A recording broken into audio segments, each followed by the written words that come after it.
除了电动车前景看好，电动飞机也被航空界视为未来的发展重点。法国空中巴士公司研发的电动小飞机最近试飞成功，也为航空业的环保减碳推进了一大步。由航空业巨擘空中客车集团所研发的双人座电动飞机，在6月27号试飞，成功翱翔天际。这款双人座的全电动原型机，长6.7公尺，宽9.5公尺，去年首次在巴黎航空展登场。值得注意的是，这架飞机全程以电力供应，一对马达能产出6万瓦电力，不会产生任何碳排放。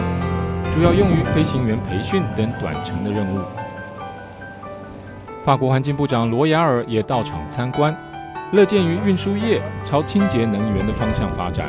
C'est une occasion formidable de voir que dans un secteur qui paraissait inatteignable en termes de transport propre, accélère au contraire sa mutation vers le transport propre et vers l'électromobilité. 而担任驾驶的厄斯田则表示，驾驶电动小飞机的体验与其他飞机没有太大的不同。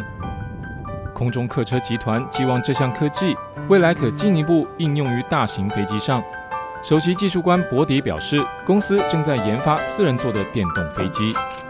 法国环境部长罗亚尔也在6月18号颁布了一项法案，让法国能源部转型，支持清洁能源。